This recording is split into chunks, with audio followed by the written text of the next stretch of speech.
Hello students, welcome to all. My name is Deepmala Ramcharan and today we will start NCERT class 12 Fundamentals of Human Geography chapter 2nd The World Population part 4. In today's lecture video we will discuss about the trends of population change in the world. अर्थात आज के इस lecture video में हम विश्व में जनसंख्या वृद्धि की प्रवृत्तियों पर चर्चा करेंगे. The population on the earth is more than 6 billion. पृथ्वी पर जनसंख्या लगभग 600 करोड़ से भी अधिक है. It has grown to this size over centuries. जनसंख्या को इस आकार तक पहुंचने में लगभग शताब्दियां लगी हैं. In the early periods, population of the world grew very slowly. मानव विकास के आरंभिक वर्षों में जनसंख्या बहुत धीरे धीरे बढ़ी. It is only during the last few hundred years that population has increased at an alarming rate. पर विगत कुछ सौ वर्षों के दौरान ही जनसंख्या आश्चर्यजनक दर से बढ़ी है.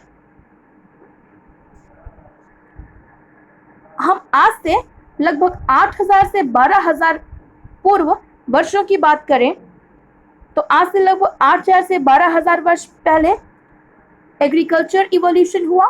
ठीक है, लोग कृषि से परिचित हुए और जनसंख्या यहाँ से धीरे धीरे बढ़ना शुरू हुई और इस समय पॉपुलेशन लगभग 8 मिलियन थी. फर्स्ट सेंचुरी की बात करें, प्रथम शताब्दी की बात करें तो इस टाइम पर जो पॉपुलेशन थी वो लगभग 300 मिलियन थी. 16वीं 17वीं शताब्दी यानी 15 और 16 सेंचुरी आते आते विश्व में व्यापार का तेजी से विस्तार हुआ. लोग व्यापार के विस्तार के लिए नए नए स्थानों की खोज के लिए एक स्थान से दूसरे स्थानों पर जाने लगे और इस एज में रैपिड पॉपुलेशन ग्रोथ देखने को मिलती है.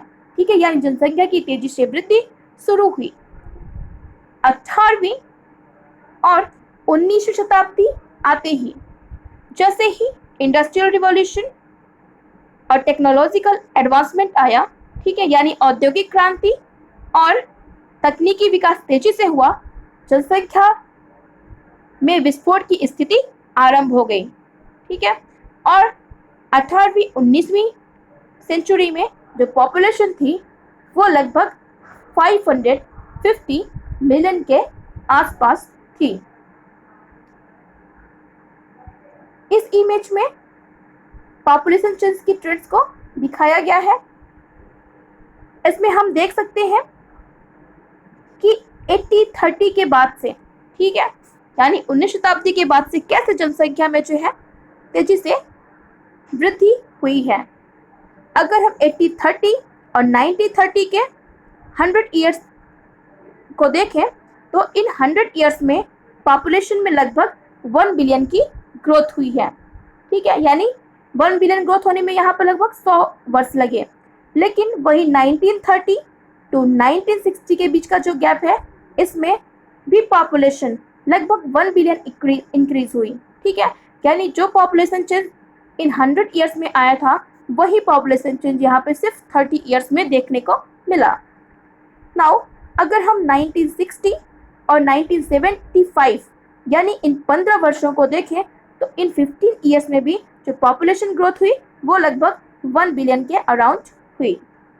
ठीक है, यानी जो पॉपुलेशन चेंज 30 ईयर्स में आ रहा था वही पॉपुलेशन चेंज 15 ईयर्स में आ गया. ठीक है, जो पॉपुलेशन ग्रोथ इन 100 या 30 ईयर्स में हुआ वही पॉपुलेशन ग्रोथ सिर्फ 15 ईयर्स में हो गया. तो अगर हम 1987 की बात करें तो इसमें भी जो पॉपुलेशन ग्रोथ हुई वो भी 1 बिलियन हुई. यानी जो पॉपुलेशन ग्रोथ 15 ईयर्स में हो रही थी वही 12 ईयर्स में होने लगी. ठीक है, तो इस तरह से देख सकते हैं कि स्पेशली 1930 के बाद से जो है वर्ल्ड में जो पॉपुलेशन ग्रोथ हुई वो बहुत ही तेजी से हुई और लगभग जनसंख्या विस्फोट की स्थिति उत्पन्न हो गई थी। इसका एक प्रमुख कारण तो ये भी रहा कि इस टाइम पे जो पॉपुलेशन थी, ठीक है, जो पॉपुलेशन थी वो डिक्रीज तो हुई, जो ग्रोथ रेट थी पॉपुलेशन की नॉर्मल, वो डिक्रीज तो हुई, ठीक है। लोग जो है इस टाइम पे औद्योगिक क्रांति हुए, लोग जो है अच्छे जीवन स्तर के लिए और बच्चों की एजुकेशन को लेकर काफ़ी जागरूक हो गए थे। लेकिन जो साथ ही जो मेडिकल फैसिलिटीज़ थी वो इस टाइम तक काफ़ी जो है बढ़ चुकी थी, जिसके फलस्वरूप जो महामारी आदि की जो प्रॉब्लम आती थी वो काफ़ी कम हो गई थी और डेथ रेट जो है काफ़ी डेथ रेट जो है काफ़ी डिक्रीज कर गई थी। तो डेथ रेट डिक्रीज करने से भी पॉपुलेशन जो इंक्रीजिंग की जो सिचुएशन थी वो बनी रही। इस मॉडल की बात करें तो एक्स एक्सिस पर टाइम दिया गया है और वाई एक्सिस पर वर्ल्ड पॉपुलेशन बिलियन में शो किया गया है, ठीक है। या हम देख सकते हैं कि लगभग 12,000 वर्ष पहले लोग एग्रीकल्चर से इंट्रोड्यूस हुए, ठीक है, एग्रीकल्चर से परिचित हुए। इस टाइम जो है पॉपुलेशन जो थी वो 0.25 बिलियन के लगभग दिखाई गई है। इसके बाद जो है 15वीं सेंचुरी और फर्स्ट सेंचुरी के बीच जो पॉपुलेशन ग्रोथ थी वो 0.5 बिलियन के आसपास है। ये 15वीं सेंचुरी और 16वीं सेंचुरी के बीच का जो एयर था वो जो है एज ऑफ यूरोपियन एक्सप्लोरेशन था, ठीक है, यूरोपियन अन्वेषण का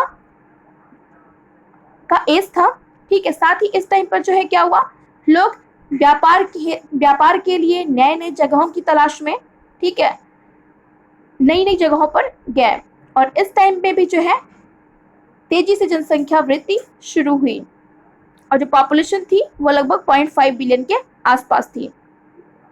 इसके बाद जो है 17वीं 18वीं शताब्दी की बात करें तो 17वीं 18वीं शताब्दी में इंडस्ट्रियल रिवॉल्यूशन हुआ, ठीक है, तेजी से तकनीकी विकास हुआ जिससे जनसंख्या में भी तेजी से वृद्धि शुरू हुई। 19वीं और 20वीं शताब्दी की बात करें तो इस टाइम पर क्या हुआ था कि मेडिकल फैसिलिटीज़ और सैनिटेशन के प्रति लोगों में जो है काफ़ी जागरूकता हो गई थी, मेडिकल फैसिलिटीज़ काफ़ी बढ़ गई थी, जिससे जो है हमारी जो डेथ रेट थी वो डिक्रीज हो जाने के कारण भी जनसंख्या में तेजी से वृद्धि हुई, ठीक है। तो इस तरह से जो है इस मॉडल में जो पॉपुलेशन चेंज का जो ट्रेंड्स है वो शो किया गया है। Now impact of population change, जनसंख्या परिवर्तन का प्रभाव। इम्पैक्ट ऑफ पॉपुलेशन चेंज को हम 3 पार्ट्स में डिवाइड कर सकते हैं। फर्स्ट है social impact, second economic impact और third environmental impact. Social impact मतलब जनसंख्या वृद्धि का सामाजिक प्रभाव, आर्थिक प्रभाव, देन पर्यावरणीय प्रभाव।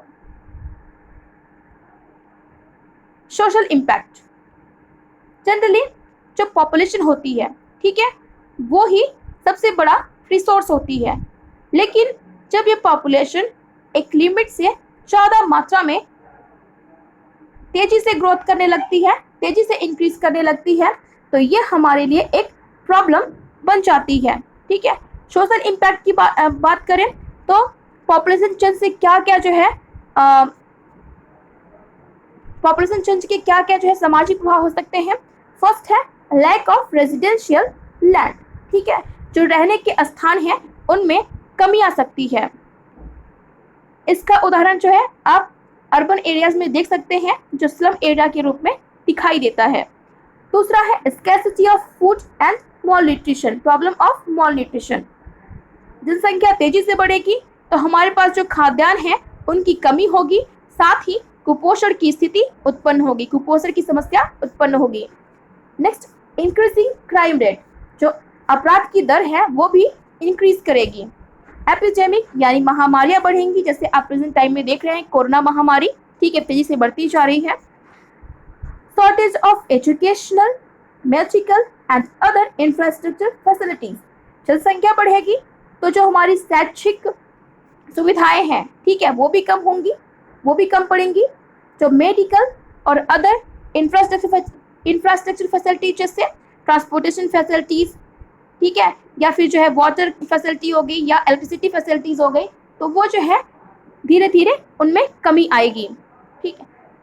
Then problem of urban and industrial waste, ठीक है, तो पॉपुलेशन इंक्रीज होगी तो अर्बन और इंडस्ट्रियल वेस्ट की प्रॉब्लम भी आएगी, ठीक है। जो हमारे अर्बन एरियाज है वो भी तेजी से बढ़ेंगे, उनसे जो वेस्ट निकलते हैं, इंडस्ट्री से जो वेस्ट निकलते हैं, उनके जो है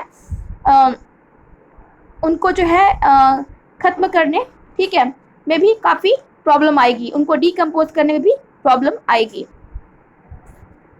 नाउ इकोनॉमिक इम्पैक्ट की बात करें तो शॉर्टेज ऑफ रिसोर्स यानी जनसंख्या तेजी से बढ़ेगी तो जो रिसोर्स होंगे वो भी उनके लिए जो है कम पड़ेंगे, ठीक है। जो रिसोर्सेज है उनका एक्सप्लॉयटेशन यानी शोषण भी तेजी से होगा, दोहन तेजी से होगा। इसके अलावा सोर्सेज हैं जैसे लैंड हो गया, ठीक है, एयर, वाटर, इनकी डिग्रेडेशन यानी निम्नीकरण की प्रॉब्लम भी आएगी, ठीक है, यानी पॉल्यूशन जो है तेजी से बढ़ेगा। इसके अलावा इकोनॉमिक इम्पैक्ट की बात करें तो जो पर कैपिटा इनकम है, प्रति व्यक्ति आय है, ठीक है, जो रोजगार की संभावनाएं हैं उनमें भी कमी आएगी। इसके अलावा जो पॉवर्टी है, गरीबी है, वो बढ़ेगी। इन्फ्लेशन इंक्रीजिंग यानी जो महंगाई है वो भी बढ़ेगी, ठीक है। तो इकोनॉमिक इम्पैक्ट क्या हो गया? शॉर्टेज ऑफ रिसोर्सेज यानी जो रिसोर्सेज उनकी कमी होगी, प्रति व्यक्ति आय और जो रोजगार के अपॉर्चुनिटीज़ हैं वो कम होंगी, पॉवर्टी यानी गरीबी बढ़ेगी, और इसके अलावा इन्फ्लेशन इंक्रीज यानी जो महंगाई है वो भी बढ़ेगी, ठीक है। इसके अलावा एग्रीकल्चर की बात करें तो ये भी इकोनॉमिक इम्पैक्ट में ही आएगा। तो इसमें जो है एग्रीकल्चर में जो इंटेंसिव क्रॉपिंग है, ठीक है, जो गहन कृषि है वो बढ़ेगी, यानी हम छोटे से एग्रीकल्चर लैंड से ज़्यादा प्रोडक्शन करने के बारे में सोचेंगे। अगर हमें छोटे से एग्रीकल्चर लैंड से ज़्यादा प्रोडक्शन करना है तो हम क्या करेंगे? हम ज़्यादा से ज़्यादा जो केमिकल फर्टिलाइजर्स हैं, पेस्टिसाइड्स हैं, इंसेक्टिसाइड्स हैं, उनका हम यूज़ करेंगे, ठीक है। इसके अलावा एनवायरमेंटल इम्पैक्ट की बात करें तो क्या क्या प्रॉब्लम आ सकती है?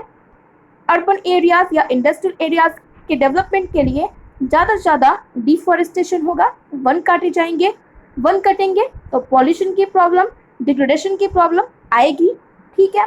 इसके अलावा जब डिफॉरेस्टेशन होगा तो लॉस ऑफ बायोडाइवर्सिटी की भी प्रॉब्लम आएगी, ठीक है।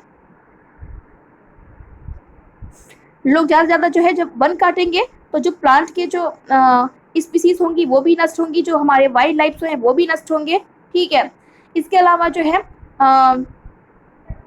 आप जो है डोडो का, मॉरिशस में जो है डोडो का एग्जाम्पल देख सकते हैं, ठीक है, वो भी लॉस ऑफ बायोडाइवर्सिटी का एक बहुत बड़ा एग्जाम्पल है, ठीक है। मॉरिशस में एक डोडो पक्षी था, वहाँ पे लोगों ने उसको इतना ज़्यादा यूज़ किया, इतना ज़्यादा खाया कि वो जो है लगभग समाप्त ही हो गया है, वो अब देखने को नहीं मिलता, ठीक है।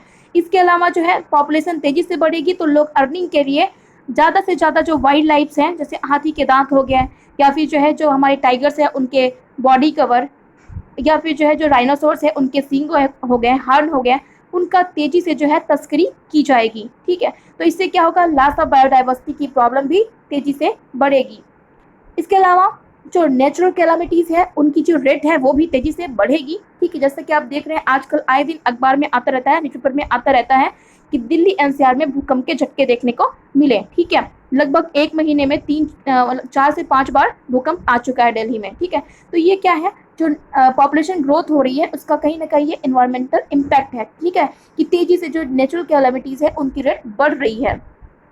इसके अलावा जो अर्बन फ्लड है, नगरीय बाढ़ की जो प्रॉब्लम है वो तेज़ी से बढ़ेगी। जब हम हर जगह जो है फर्श बना देंगे, ठीक है, जो मिट्टी है जहाँ पे वहाँ पे फर्श कर देंगे तो जो वाटर है उनका इंटरफिल्ट्रेशन कम होगा, ठीक है। जो वाटर है वो नीचे वो ग्राउंड वाटर जो है इंक्रीजिंग कम होगी, ठीक है। तो इससे क्या होगा? आपका अर्बन फ्लड, जो सरफेस वाटर है वो बढ़ेगा और अर्बन फ्लड की प्रॉब्लम इंक्रीज होगी। ठीक है, इसके अलावा जो है जो लैंडस्लाइड है, जो हमारे माउंटेनस एरियाज है वहाँ पर लैंडस्लाइड की प्रॉब्लम भी तेजी से बढ़ेगी। इसके अलावा जो ग्लोबल वार्मिंग की प्रॉब्लम है, हम जो है अपने घरों में फ्रिज यूज़ करते हैं, एयर कंडीशनर यूज़ करते हैं, तो इससे क्या होती है, फ्रेयान गैस निकलती है। ठीक है, और फ्रेयान गैस में जो है क्लोरीन होता है, क्लोरोफ्लोरोकार्बन होता है, और क्लोरीन का जो एक मॉलिक्यूल होता है वो लगभग 1 लाख ओजोन के मॉलिक्यूल्स को नष्ट करता है। ठीक है, तो जो ग्लोबल वार्मिंग की प्रॉब्लम है वो भी तेजी से बढ़ेगी, जो ओजोन डिप्लेशन है वो भी तेजी से बढ़ेगा। तो इस तरह से जो है इकोलॉजिकल इम्बैलेंस क्रिएट होगा। ठीक है, पास की असंतुलन क्रिएट होगा। तो इस तरह से हम देख रहे हैं कि जो पॉपुलेशन है वो अगर तेजी से ग्रोथ करती है तो इस तरह के social, economical and environmental impact हमारे सामने जो है आ सकते हैं। आज के लिए बस इतना ही। अगर इस वीडियो से रिलेटेड कोई क्वेरी हो तो आप मुझे नीचे दिए गए कमेंट बॉक्स में लिखकर पूछ सकते हैं। तब तक के लिए थैंक यू।